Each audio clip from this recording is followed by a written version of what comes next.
Hi everyone, welcome to my YouTube channel.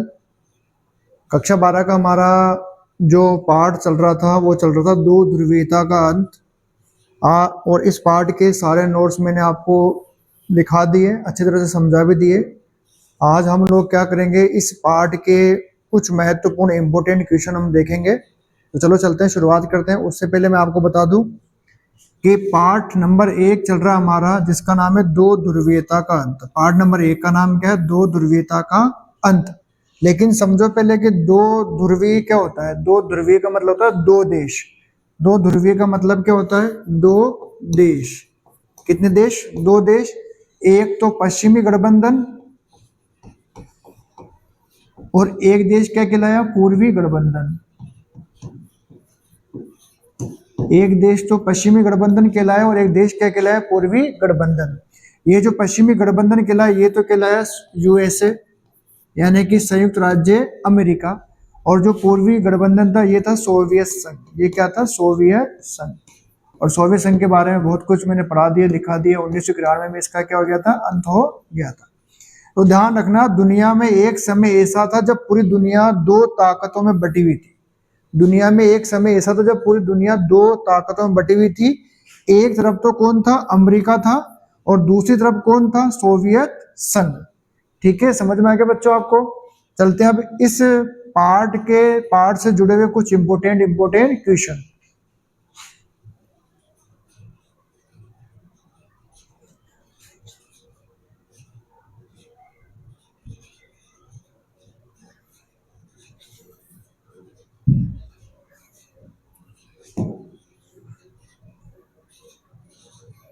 सभी ध्यान रखना, किताब का तो नाम है हमारे समकालीन विश्व में राजनीति। और इस समकालीन विश्व में राजनीति का पहला अध्याय के नोट्स मैंने आपको 2-3 वीडियो में लिखवा दिए अच्छी तरह से। और पार्ट का नाम है दो ध्रुवीयता का अंत। ध्यान रखना बच्चों, ये पार्ट कितने नंबर का है हमारे? ये पार्ट 6 नंबर का है। और इसमें 1+4 दो क्वेश्चन तो आपके छोटे आएंगे और एक क्वेश्चन आपके बड़ा आएगा, जो कि कितने नंबर का होगा? 4 नंबर का होगा। चलो चलते हैं पहले क्वेश्चन की ओर। बहुविकल्पात्मक क्वेश्चन वो होते हैं जो एबीसीडी वाले क्वेश्चन होते हैं। ध्यान रखना, रूस में हुई 1917 की बोल्शेविक, ध्यान रखना इसका दूसरा नाम है समाजवादी क्रांति, किसके नेतृत्व में हुई थी? तो 1917 में की बोल्शेविक समाजवादी जो क्रांति थी वो व्लादिमीर लेनिन के नेतृत्व में हुई थी। किसके नेतृत्व में हुई थी बच्चों? व्लादिमीर लेनिन के नेतृत्व में हुई थी। दूसरा जो क्वेश्चन हमारा वो है कि बर्लिन की दीवार का निर्माण कब किया गया था? तो बर्लिन की दीवार का निर्माण किया गया था 1961 में, और इस दीवार को तोड़ दिया गया था 9 नवंबर 1989 में। तो सही उत्तर होगा हमारा उत्तर नंबर 2। तीसरा जो प्रश्न है हमारा, सोवियत राजनीतिक प्रणाली की धुरी कौन सी पार्टी थी? तो सोवियत राजनीतिक प्रणाली की धुरी जो पार्टी थी वो पार्टी थी कम्युनिस्ट पार्टी। कौन सी पार्टी थी बच्चों? Communist party. उसके बाद सोवियत संघ के विभाजन के बाद विश्व पटल पर कितने नए देशों का उदय हुआ? तो ध्यान रखना इसका आंसर होगा 15। सोवियत संघ जब टूटा तो उसके बाद विश्व पटल पर 15 नए देशों का क्या हुआ? उदय हुआ।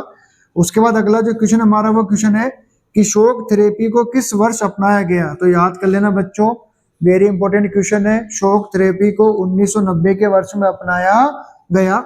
उसके बाद आपके सामने एक प्रश्न ऐसा भी आ सकता है कि जिसमें कुछ अंतरराष्ट्रीय घटनाओं को उनके काल क्रम के अनुसार जमाना है। पहला, बर्लिन की दीवार का पतन कब हुआ? तो 9 नवंबर 1989 को बर्लिन की दीवार का पतन हुआ। उसके बाद रूसी क्रांति हुई थी 1917 के अंदर। सोवियत संघ का जो विघटन हुआ था ये हुआ था 1991 के अंदर। और अफगानिस्तान में सोवियत संघ ने हस्तक्षेप किए थे कब? अफगान संकट आया था 1979 में। अब आपको सबसे पहले इन चारों की डेट याद होनी चाहिए। लिखने के बाद इनको क्रम से आपको जमाना है कि सबसे पहले, ध्यान रखना, सबसे पहले रूसी क्रांति हुई थी 1917 में। ध्यान रखना सबसे पहले कौन सी क्रांति हुई थी? 1917 में रूसी क्रांति। उसके बाद ध्यान रखना अफगान संकट आया 1979 में। उसके बाद बर्लिन की दीवार गिर गई 9 नवंबर 1989 को। और सबसे लास्ट में सोवियत संघ का क्या हो गया? विघटन हुआ 25 दिसंबर 1991 को। चलो चलते हैं बच्चों अगले क्वेश्चन की ओर। निम्नलिखित में से कौन सा सोवियत संघ के विघटन का परिणाम नहीं है? तो इसमें ध्यान रखना ऑप्शन नंबर 4 मध्य पूर्व में संकट ये सोवियत संघ के विघटन का परिणाम नहीं है। अब क्या क्या परिणाम है? पहला परिणाम है कि संयुक्त राज्य अमेरिका और सोवियत संघ के बीच विचारधारात्मक यानी विचारों की जो लड़ाई थी उसका क्या हो गया? अंत हो गया। यानी कि बच्चों शीत युद्ध क्या हो गया? समाप्त हो गया। उसके बाद स्वतंत्र राज्यों का राष्ट्रकुल का जो संगठन था या उसका क्या हुआ? जन्म हुआ। स्वतंत्र राज्यों का राष्ट्रकुल को कहते हैं CIS और 1991 में इसमें सोवियत संघ के 15 में से 11 राज्य क्या हो गए? शामिल हो गए। CIS में कितने राज्य शामिल हुए? 11 राज्य शामिल हुए। विश्व व्यवस्था के शक्ति संतुलन में बदलाव, तो ये तीनों जो बदलाव, ये तीनों जो कारण थे, परिणाम थे, वो सोवियत संघ के विघटन के परिणाम थे। कौन सा नहीं ये पूछा है, तो मध्य पूर्व में संकट इसका परिणाम नहीं है। यहां तक समझ में आ गया बच्चों आपको? चलते हैं आगे की ओर। लघुतरात्मक यानी अति लघुतरात्मक प्रश्न, बर्लिन की दीवार किसका प्रतीक थी? तो याद कर लेना बच्चों, बर्लिन की दीवार पूंजीवादी व साम्यवादी दुनिया के बीच में विभाजन का क्या थी? प्रतीक थी। अगला क्वेश्चन पूछा कि बर्लिन की दीवार कब और किसके द्वारा गिराई गई? तो 9 नवंबर 1989 को पूर्वी जर्मनी की जनता के द्वारा बर्लिन की दीवार को गिरा दिया गया। आगे क्वेश्चन देखो बच्चों, बर्लिन की दीवार का गिरना किस ऐतिहासिक घटना को बताता है? तो ध्यान रखना, बर्लिन की दीवार का गिरना जर्मनी के एकीकरण और साम्यवादी खेमे की समाप्ति की क्या बताता है? शुरुआत को बताता है। बर्लिन की दीवार का गिरना किस ऐतिहासिक घटना को बताता है? तो याद कर लेना, जर्मनी का एकीकरण और साम्यवादी खेमे की समाप्ति की शुरुआत को यह बताता है। अगला सवाल है कि बाल्टिक गणराज्य में कौन कौन से देश आते हैं? और मैंने पढ़ाया था नोट्स में, मैंने बता भी दिया, एस्टोनिया, लातविया, लिथुआनिया, ये तीनों बाल्टिक गणराज्य में आते हैं। इन तीनों के बाद में दो और जुड़ गए थे, एक तो जुड़ा था जॉर्जिया और एक जुड़ा था यूक्रेन। उसके बाद चलते हैं अगले क्वेश्चन की ओर। साम्यवादी गुट के विघटन का प्रमुख अंतर्राष्ट्रीय प्रभाव क्या था? तो याद कर लेना, साम्यवादी गुट के विघटन का जो प्रमुख अंतर्राष्ट्रीय प्रभाव था वो तो एक ध्रुवीय विश्व व्यवस्था का उदय। उसके बाद अगला प्रश्न है हमारे पास कि समाजवादी सोवियत गणराज्य कब अस्तित्व में आया? तो याद कर लेना बच्चों, समाजवादी सोवियत गणराज्य रूस की समाजवादी क्रांति के बाद 1917 में नहीं आया, 1922 में अस्तित्व में आया। ध्यान रखना, ही समाजवादी सोवियत गणराज्य कब अस्तित्व में आया?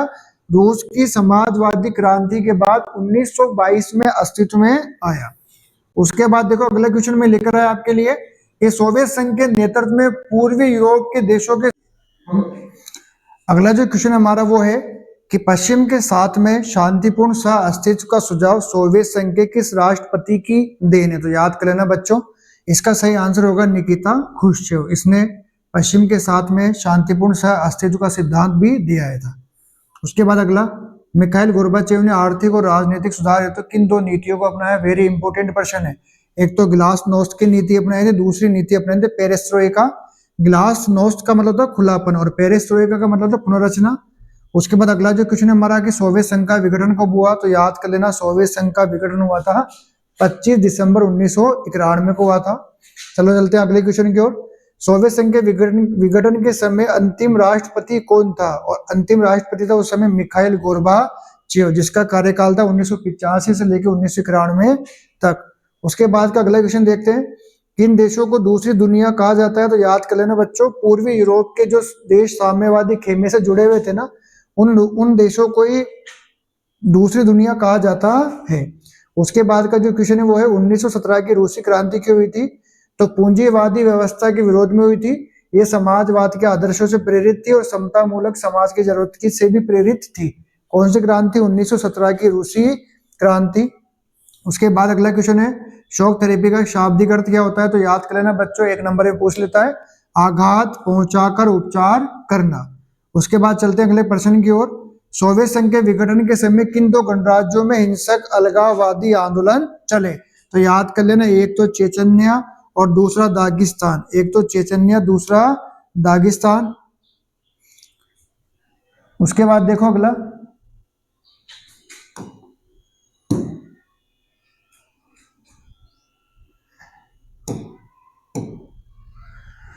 उसके बाद वाला अगला जो क्वेश्चन हमारा वो है कि सोवियत संघ के विघटन के दो परिणाम क्या है? तो याद कर लेना, पहला, सोवियत संघ जब टूटा तो शीत युद्ध क्या हो गया? समाप्त हो गया।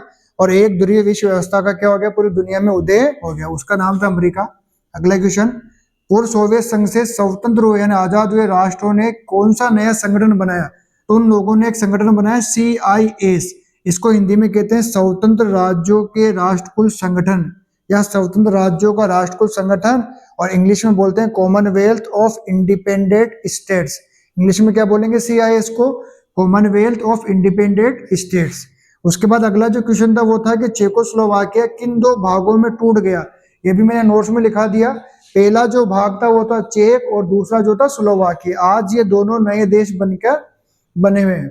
अगला 1991 में युगोस्लाविया के टूटने से बने दो राष्ट्रों के नाम लिखने हैं। 1991 में युगोस्लाविया भी टूट गया क्योंकि सोवियत संघ का विघटन हो गया, तो उससे बने दो नए देश थे, एक तो बोस्निया और दूसरा हर्जेगोविना। उसके बाद अगला क्वेश्चन है, एशिया की सामूहिक सुरक्षा व्यवस्था का सुझाव देने वाले सोवियत संघ के राष्ट्रपति कौन थे? तो एशिया की सामूहिक व्यवस्था का सुझाव देने वाले राष्ट्रपति थे लियोनिड ब्रेजनेव। कौन था? Leonid Brezhnev. उसके बाद अगला क्वेश्चन है, औद्योगिकरण को तेजी से बढ़ावा और खेती का बलपूर्वक सामूहिकरण करने वाले सोवियत संघ के राष्ट्रपति कौन थे? तो जहां अपना औद्योगिकरण को तेजी से बढ़ावा और खेती का बलपूर्वक सामूहिकरण किया था वो थे जोजेफ स्टोलिन। कौन थे बच्चों? Joseph stolen. अगला प्रश्न है, बर्लिन की दीवार कब खड़ी की गई? तो याद कर लेना बच्चों, बर्लिन की दीवार 1961 में खड़ी की गई थी और 9 नवंबर 1989 को इस दीवार को पूर्वी जर्मनी की जनता ने तोड़ दिया था। आगे आपसे शॉक थेरेपी के परिणाम पूछ सकता है दो। तो पहला कि रूस में पूरा राज्य नियंत्रित ढांचा चरमरा गया था और सामूहिक खेती जिसे कृषि में बोलते हैं कि प्रणाली समाप्त हो गई और लोगों को अब खाद्यान्न की कमी उत्पन्न हो गई। उसके बाद अगला क्वेश्चन है, दिसंबर 1991 में सोवियत संघ का विघटन हुआ, यह सोवियत संघ किस वर्ष और कितने राष्ट्रों को मिलाकर बनाया? तो ध्यान रखना 1917 में जो रूसी क्रांति हुई थी उस क्रांति के बाद 1922 में 15 राज्यों को मिलाकर के सोवियत संघ का निर्माण किया गया था। उसके बाद वाला सवाल देखो बच्चों, सोवियत संघ द्वारा बनाए गए सैन्य संगठन का नाम था? तो ध्यान रखना अमेरिका ने तो बनाया था नाटो और सोवियत संघ ने बनाया था वार्सा पैक्ट। 14 मई 1955 को वार्सा सैनिक संगठन बनाया गया। 1989 में गोर्बाचेव ने घोषणा की कि वार्सा के देश अपना भविष्य खुद सुनिश्चित करेंगे और फिर आगे जाके क्या हुआ बच्चों, 1 जुलाई 1991 को इस वार्सा पैक्ट को भी समाप्त कर दिया गया। उसके बाद किस पार्टी का सोवियत राज व्यवस्था पर दबदबा था? तो वेरी सिंपल, पूरे पार्ट में एक ही पार्टी है जिसका नाम है कम्युनिस्ट पार्टी। तो आंसर क्या होगा इसका? कम्युनिस्ट पार्टी का। अगला क्वेश्चन चलते हैं, किसने 1985 में सोवियत रूस में सुधारों की शुरुआत की? अब ध्यान रखना 1985 में गोर्बाचेव का शासन था, वह रूस के राष्ट्रपति बने थे 1985 से 1991 तक। तो किसने 1985 में सोवियत रूस में सुधारों की शुरुआत की? तो मिखाइल गोर्बाचेव ने की थी। उसने 2 प्रकार की नीतियां चलाई थी, एक ग्लास नोस्ट की नीति चलाई थी जिसे कहते हैं खुलापन, और दूसरी नीति चलाई थी पेरिस्ट्रोइका जिसको कहते हैं पुनर्संरचना या पुनर्निर्माण। अगला, किसका गिरना शीत युद्ध के अंत का प्रतीक माना गया? बर्लिन की दीवार का गिरना शीत युद्ध के अंत का प्रतीक था और यह दीवार गिरी थी 9 नवंबर 1989 को। बर्लिन की दीवार कब गिरी? 9 नवंबर 1989 को। अगला, सोवियत रूस में मेनशेविक क्रांति कब हुई? ध्यान रखना मेनशेविक क्रांति को बोल्शेविक क्रांति भी कहा जाता है और यह क्रांति हुई थी 1917 में। कब हुई थी? फरवरी 1917 में। उसके बाद अगला प्रश्न है कि सोवियत रूस में बोल्शेविक क्रांति कब हुई? 25 अक्टूबर 1917 को सोवियत गणराज्य में समाजवादी क्रांति हुई जो पूंजीवाद के विरुद्ध हुई। किसके विरुद्ध में हुई बच्चों? पूंजीवादी व्यवस्था के विरोध में हुई थी। उसके बाद अगला क्वेश्चन है हमारा, सोवियत रूस में बोल्शेविक क्रांति का अगर आपसे नारा पूछ ले तो क्या लिखोगे? भूमि, रोटी और शांति। क्या लिखोगे बच्चों? भूमि, रोटी और शांति।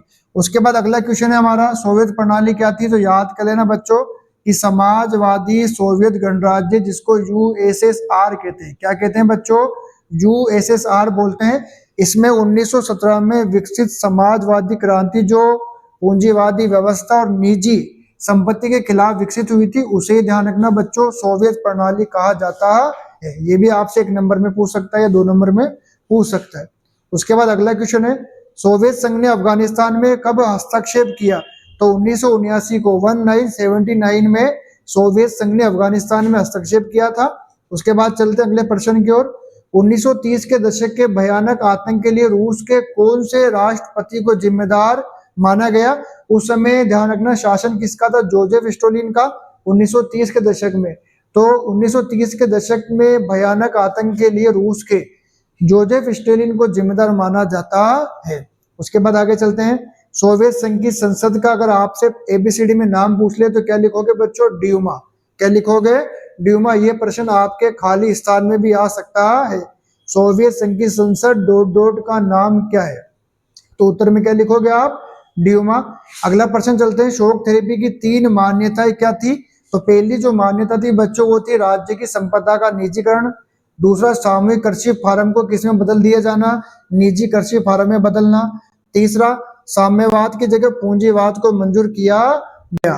तो ये शॉक थेरेपी की 3 मान्यताएं थी, फर्स्ट, सेकंड और थर्ड। अगला क्वेश्चन है जयराम पेशा लोक से क्या अर्थ है? तो जयराम पेशा का मतलब समझ लो माफिया वर्ग, जिसको अपन एक शब्द में कहते हैं अंडरवर्ल्ड, माफिया वर्ग। ये थे आपके छोटे छोटे प्रश्न। अब चलते हैं निबंधात्मक प्रश्न की ओर। और पहला प्रश्न आपसे 4 नंबर में पूछेगा निबंधात्मक, अगर इस पार से पूछेगा तो सोवियत संघ के विघटन के लिए उत्तरदायी कारकों का उल्लेख करना है। तो ध्यान रखना, पहला जो कारक था वो राजनीतिक आर्थिक संस्थाओं की अंदरूनी कमजोरी।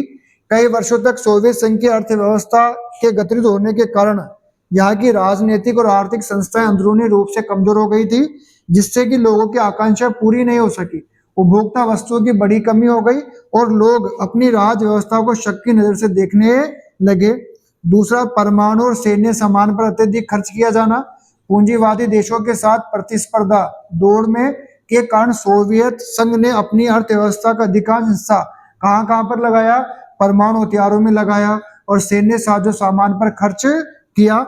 साथ ही पूरे यूरोप के अपने पिछड़ू देश यानी पिछड़े जो देश होते हैं, पिछड़े देश, उनके विकास पर भी क्या किया? खर्च किया। क्यों खर्च किया? ताकि वे सोवियत संघ के नियंत्रण में बने रहे। इससे सोवियत संघ पर गहरा आर्थिक संकट या दबाव बढ़ गया। तीसरा क्या था इसका कारण? कि लोगों को पश्चिमी देशों की तुलना में सोवियत अर्थव्यवस्था के पिछड़ेपन की पहचान होना। सोवियत संघ में बंद प्रकार की व्यवस्था थी। यहाँ के लोगों को बताया जा रहा था कि सोवियत राज व्यवस्था पश्चिम के पूंजीवाद से क्या है?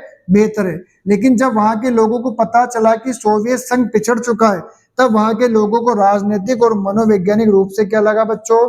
धक्का लगा। उसके बाद अगला कारण है प्रशासनिक और राजनीतिक रूप से गतिरोध था।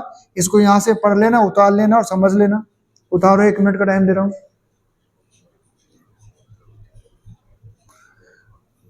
उसके बाद छठा कारण देख लो, राष्ट्रीयवादी भावना और संप्रभुता का जवार होना।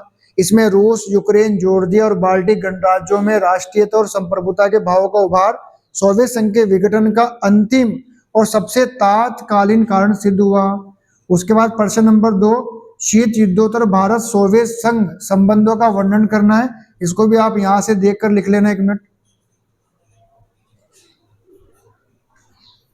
बढ़िया। कितने मिनट हो गए? 10 और 7 17 हो जाएगा। 15 का 25 का होता ही दिख रहा है नहीं। सोवियत संघ ने भारत के सार्वजनिक क्षेत्र की कंपनियों की ऐसे वक्त में मदद की जब ऐसी मदद पाना मुश्किल था। सोवियत संघ ने भिलाई, बोकारो और विशाखापट्टनम के इस्पात कारखानों तथा भारत हेवी इलेक्ट्रिकल जैसी मशीनी संयंत्रों के लिए आर्थिक और तकनीकी सहायता भी दी। राजनीति में क्या लिखोगे? कि सोवियत संघ ने कश्मीर मामले पर संयुक्त राष्ट्र में भारत के रुख को समर्थन दिया और 1971 में पाकिस्तान से युद्ध के दौरान भारत की क्या करी? सोवियत संघ ने मदद की। उसके बाद भारत ने भी सोवियत संघ की विदेश नीति का अप्रत्यक्ष लेकिन महत्वपूर्ण तरीके से क्या किया बच्चों? समर्थन किया। तो दोनों देशों में रिश्ते क्या हैं? अच्छे। सैन्य में क्या लिखोगे? कि भारत को सोवियत संघ ने ऐसे वक्त में सैनिक साजो सामान दिए जब शायद ही कोई देश अपनी टेक्नोलॉजी भारत को देने के लिए तैयार था। सोवियत संघ ने भारत के साथ कई ऐसे समझौते किए जिससे भारत संयुक्त रूप से सैन्य उपकरण तैयार कर सका। संस्कृति में क्या लिखोगे? हिंदी फिल्म और भारतीय संस्कृति सोवियत संघ में लोकप्रिय थे। बड़ी संख्या में भारतीय लेखक और कलाकारों ने सोवियत संघ की यात्रा की। उसके बाद अगला जो प्रश्न आया, सोवियत संघ के विघटन के भारत पर क्या प्रभाव पड़े? वेरी वेरी इंपॉर्टेंट है। ये सवाल आपसे पूछ सकता है, तो इसका आंसर आप यहां से लिख लो।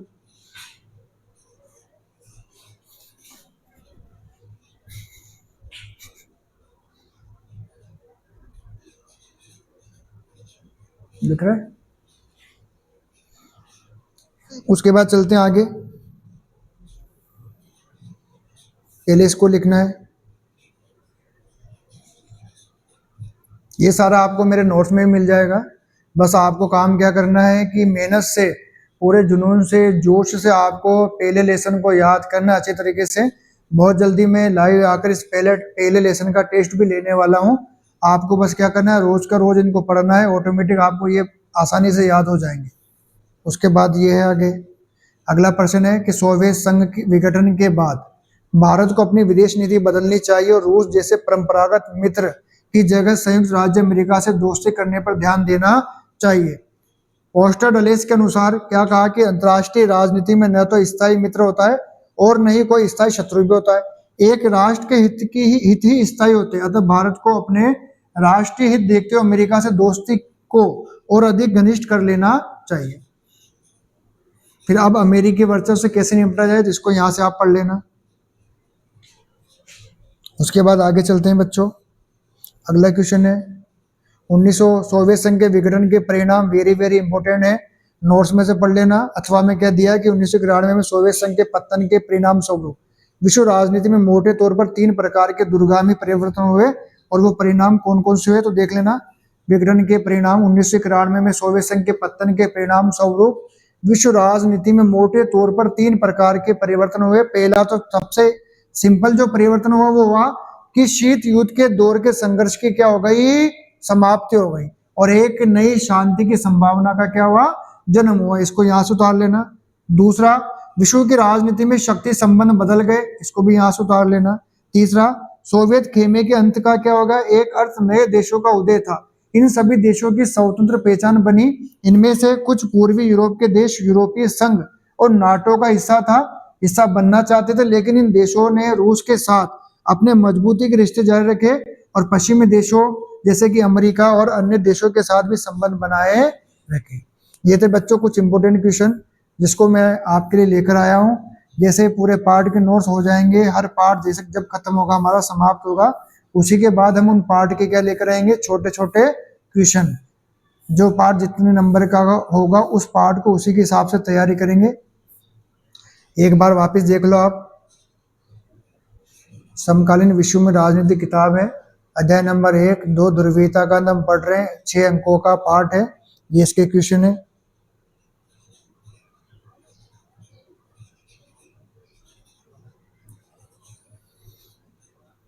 मैं औरों की तरह नहीं हूँ जो एक क्वेश्चन बताते हैं और एक क्वेश्चन बताने के बाद अपने चैनल का प्रमोशन करते हैं, प्रचार करते हैं, वो करते हैं। मैंने लगातार आपको पढ़ाया, लगातार आपने देखा होगा कि मैंने कई बार भी अपने चैनल का कोई प्रचार प्रसार नहीं किया। आपको लगता है कि वाकई में यार ये व्यक्ति अगर मेहनत कर रहा है तो इस चैनल को ऑटोमेटिक हम जो भी हमारे स्टूडेंट, हमारे फ्रेंड्स वगैरह उनको बताए, उनको अच्छा लगेगा तो पढ़ लेंगे।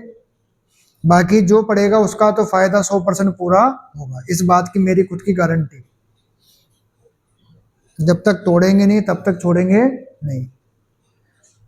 बाद में मैं इसकी पीडीएफ भी डाल दूंगा, ये क्वेश्चन है, सबको देख लेना आराम से।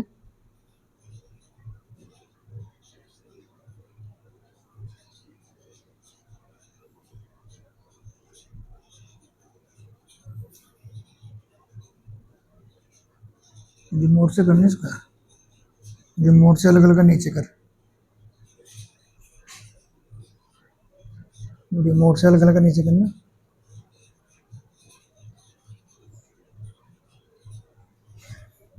हल्का हल्का,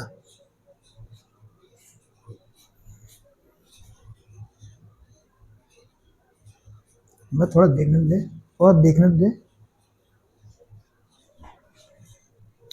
ये थे कुछ इंपोर्टेंट क्वेश्चन। अब आगे और चलते हैं, 1-2 इंपोर्टेंट और क्वेश्चन है, उनको भी हम देख लेते हैं।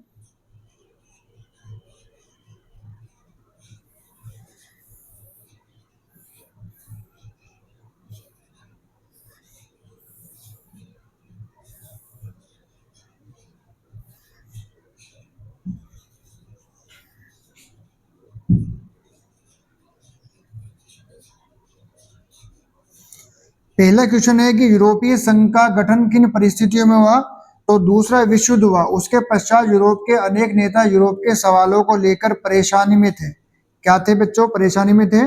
क्या यूरोप को अपनी पुरानी दुश्मनियों को फिर से शुरू करना चाहिए या अपने संबंधों को नए सिरे से प्रारंभ करना चाहिए? 1945 तक ध्यान रखना, यूरोप में अपनी अर्थव्यवस्थाओं की बर्बादी झेली। यूरोप ने अपनी अर्थव्यवस्थाओं की बर्बादी कब तक झेली? 1945 तक झेली। उसके बाद 1945 के बाद सोवियत संघ ने पूर्वी यूरोप के देशों में साम्यवादी अर्थव्यवस्था स्थापित कर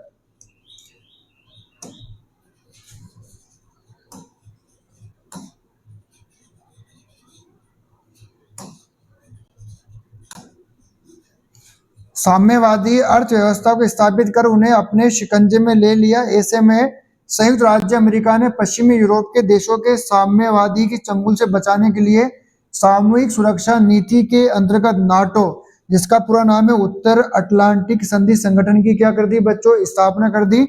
ध्यान रखना, सेकेंड जो विश्व युद्ध हुआ था वो होता 1939 से लेकर 1945 तक, और जापान पर इस विश्व युद्ध में दो बम गिरे, दो परमाणु बम गिरे। एक तो हिरोशिमा नाम की जगह पर, दूसरा नागासाकी नाम की जगह पे। अगला जो